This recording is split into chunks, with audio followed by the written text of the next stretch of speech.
Why isn't the second cup of coffee as good as the first cup of coffee?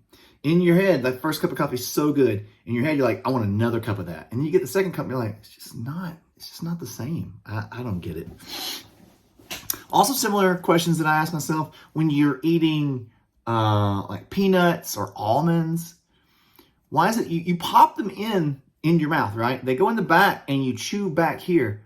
Somehow they end up wedged in between your teeth up here. You're not like a squirrel. You don't bring it up here like pinchers. You don't chew it up here, yet it gets stuck in between your teeth in the front. Mysteries. Okay. I want to read you guys a comment that I have pulled up. I have it pulled up. It's up here on my screen. And on my screen, I'm going to have to slide this over a little bit. There you go. All right.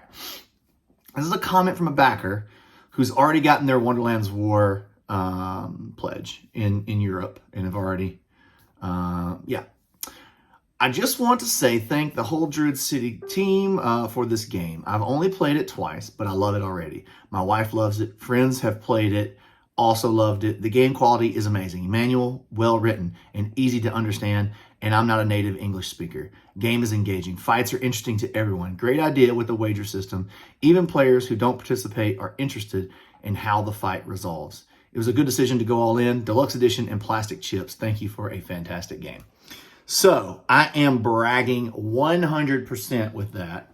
But I also think that comment really applies itself to several different areas of our current campaign. One being the crowd that says, I'm going to wait to retail. It may or may not be there in retail. I mean, it should be available, but I already went into the reasons why that could still be chancy. This is guaranteed you're going to get it, and guaranteed you're going to get these exclusive scenarios that are extra. So if you end up falling in love with the game, you've got everything now. So that's a really good reason. I think you'll also see, like when they mentioned the wager system. The wager system is something that was not a part of the campaign when we launched Wonderland's War. It's something that came out in development as we were finishing development and balancing the game. It's something that we got from a lot of feedback from people about, downtime when they weren't involved in a fight in a region. And we were like, well, this is a fun opportunity to add in something that feels very Wonderland, but then also it feeds into another system, which is the quest system, because a lot of the quests you're trying to collect chips, different kinds of chips. And so when you win a wager in Wonderland's War, you get to pick a chip that you want. Well, you obviously pick the chips, A, that could help your bag if there's something specific that you're lacking or something you're building toward. But B, if you've got a quest where you're building towards that chip set, it's an easy way to feed that without having to do it other ways. So it layered itself on in a great way. And that's, when we get feedback like the difficulty stuff or any of the feedback that we get, right? Like this is what we're looking to do when we do balancing and play testing. And, that really just kind of flows right into my next subject about Alex's feedback. And Alex hit me up and he's like, hey, I watched your video yesterday. Are you upset with me? Are you frustrated? I was like, no, I'm absolutely not frustrated or upset. Alex at Board Game Co. It's more of it's this weird double-edged sword that we're sitting in, right?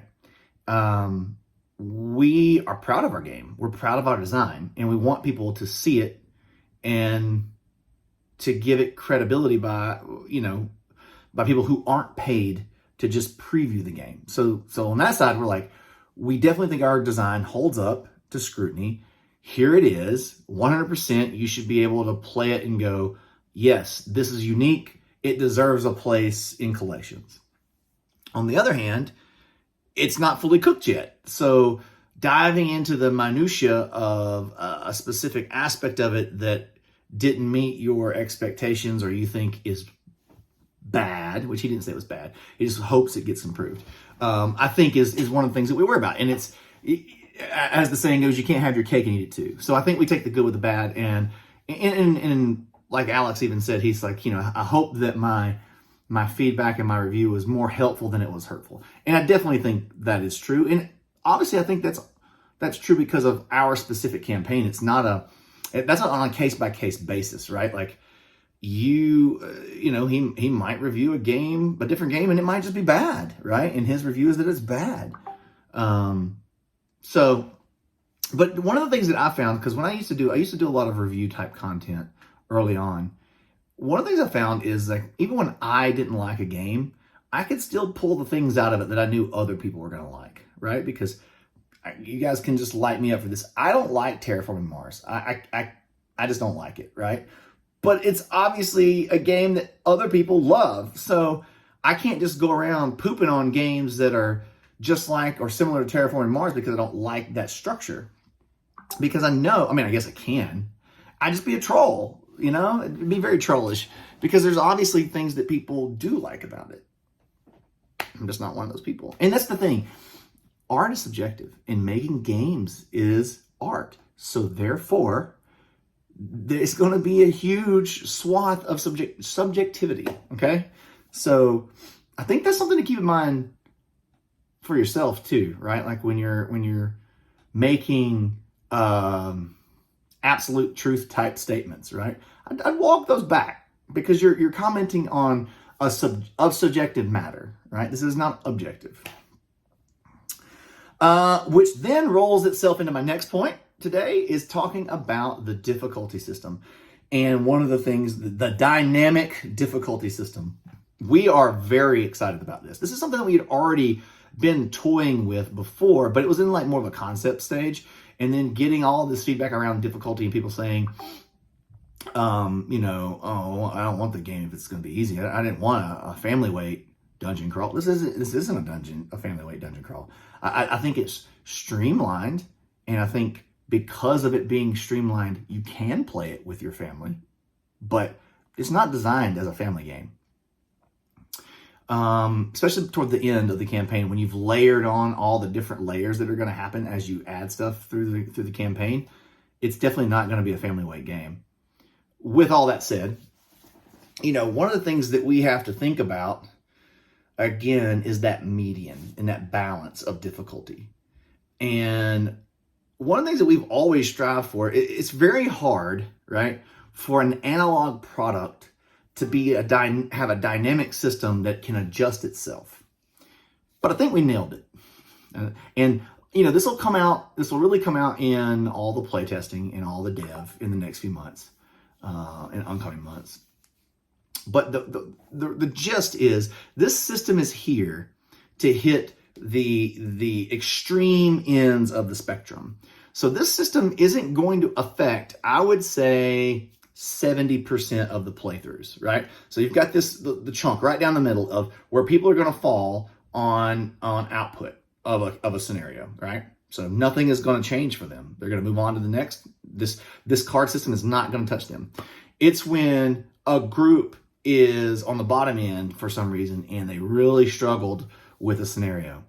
What we don't want is for people to have 3, 4, 5 scenarios in a row where they feel like this is Dark Souls or an Elden Ring game. It's just pounding them down and they're just getting smashed. And so this system, what it'll do is give them a little boost. The Citadel Aid will come in, give them a little boost, right? And help them not have that back-to-back-to-back beatdown. And there could be a lot of reasons why a group's output is low. Some of it could be like, again, RNG when it comes to dice rolls could be that I just didn't have the right cards in my hand at the time that these cards came out. Because even though the systems are there to mitigate these dice rolls, just the perfect storm set itself up, and I didn't have what I needed to mitigate it. Because we did build lots of mitigation into the game. So we know those situations are going to happen from time to time. And so if we've got this dynamic adjusting system that fixes that, or at least aids in it best it can, that might be a one-off scenario, but out of the 20 some odd scenarios that you end up playing, you'll feel like, it happened that one time, but that shouldn't be something that like sticks out in your head. And then on the other end, if your crew is just smashing everything and just rolling through, then the dynamic system is going to make it more difficult for you. It's like the fold is fighting back against how good you are, and it's going to make things more difficult for you. And again, so you might smash one scenario, okay? So you're outside of that median. You fall into the top category. The next scenario is made a bit more difficult because you smashed this one so hard, which you're also getting a bonus for the output that you had, right? So it's a really good balancing system. That doesn't mean that you're going to continually smash it every single time, even with the added difficulties. The added difficulties should slow it down for you. You should have a harder time on the next one. And so then you're pulled back into the median. And so your experience through the whole campaign should be dynamically adjusted based on that output. And, I never want to use the word punish because that's not really the intent. I saw somebody type into the comments like, I don't know how much I would like a system that is punishing me for doing well. That's not what this is. This is to make sure if your group really does a good job of optimizing, and or maybe the dice rolls in the opposite way are really, really going your way a couple scenarios in a row, this system is going to help. Again, it's all about the balance. It's about pulling that balance in and really getting everybody on the same page so that we get a general output at the end of the campaign where the experience, we've really helped really bring it back in, right? So now our spectrum isn't this wide. Because of this dynamic difficulty system, we can bring that spectrum in a bit and guarantee people a similar experience. So I'm excited about it. I think it's brilliant. I really, really think this is a smart way of handling how to adjust the difficulty dynamically based on the output of your group. That's really hard to do in analog games. We can't just throw out a patch. Look at Elden Ring or all these popular games that launch who've had years and years and years of working on it. They've played thousands of hours of it. They put it out and everybody out there breaks stuff instantly. And they whip out a patch. We can't do that, right? We can't do that. So, we do with other editions, but it's obviously much more difficult and more costly. I did want to talk a minute about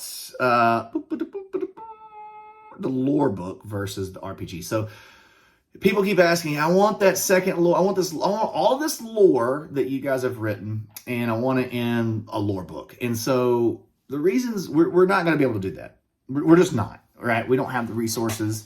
And there's definitely not going to, I know that the people who are passionate about it, there's not 2,000 people that's passionate about having that book and having it as an add-on, and it costs them more money and increasing your shipping costs, and at this point, we've already got a bajillion add-ons, so that's even tougher.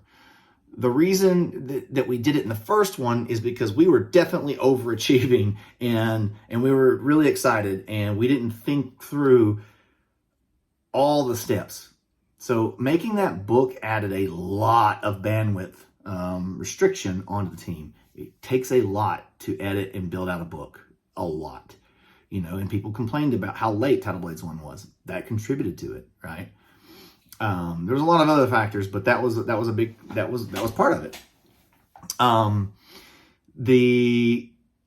It made the box way more, which then we had already charged a flat shipping rate, which made us lose money, right? It cost us more to make the book than what we thought. Then it cost us more to ship it with the thing because it made the boxes way more. And then we had to figure out how to make sure that there was enough room in the box so that the book could fit in there, which then made us adjust the layout of the book. It's a domino effect, right? It just starts knocking down all these dominoes as you say yes to something.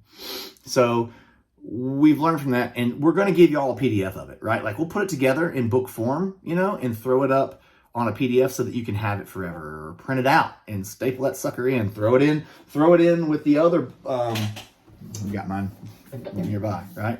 Throw it in, right? Put it in here with the other one. God, this thing is awesome. But the RPG is your art book. Now, I know it's not going to contain this particular narrative and lore set, but the RPG book has so much art in it. I think I've already mentioned this in another one, that the MCG crew is like, you're going to spoil our customers. They've never had this much art in a book before. David and Lena went freaking bonkers on art. That's why you saw, what was it, 22 landscapes leading up to the launch of the campaign that they did and they shared. And we're talking about like, we're not talking about like a sketch. We're talking fully rendered, awesome, huge landscapes like this beast mode that's on my wall up here. Check this thing out. Look at that. I had to have that done. It's beautiful. And so, you know, the RPG for $60, right? It also gives you a game that you could play, right? But also, like, if you're seeing those the creature breakdowns from what we gave you to choose your creature for the 5th scenario, like, there's so much of that in the book. There's so much lore, so much depth in that book that it's amazing. The 2 adventures that are included are so cool. You got this chef surprise where you go on this adventure, you're trying to get the stuff for this recipe. And then there's another one, the one that is really exciting for me that I'm interested to see how the Cypher System crowd reacts to it. It's something that they've never done is you're essentially building a home. You're building a fortress or a home base, right? And you're building as a group, and it will be there ongoing for future campaigns. So there's a whole adventure that you do as a group to build, you gather resources, go on adventures to get the things that you need, and you build out your own kind of like houseboat, or like it's not a house on stilts. There's a couple different ways you can do it. And this is not a system that they've ever done in the Cypher System. So I don't know that once you see, like, you can't see it, right? You see how this thing is like, I don't know, how many pages was it? 100, right at 100 maybe. Yeah, it was like 86 or 9. No, it was about 100 pages, roughly. This thing is only 25% the size of the RPG book. It's gonna be chonky. Those gilded pages are awesome. There's even another daily reveal upgrade that's gonna upgrade the book even more toward the end of the campaign that you are definitely gonna want. You're gonna want it, and it's only gonna be available in that RPG book.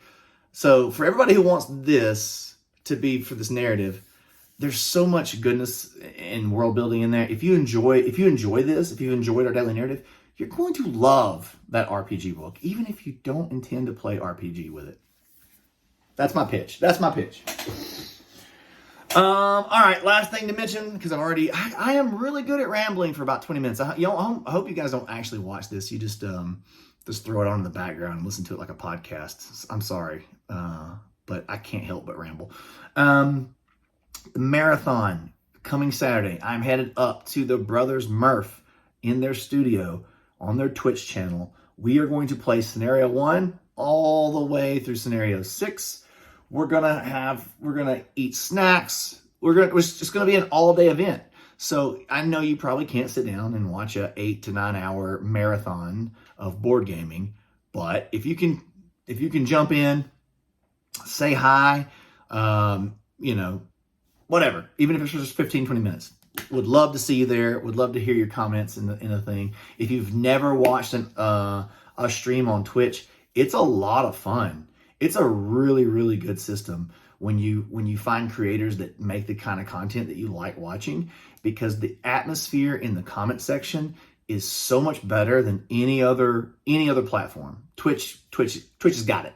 Okay. So anyway, I hope to see y'all there. If you've got comments about anything that I said, please put them below. Happy to address. Thank you guys for watching, and I'll see you tomorrow. Bye.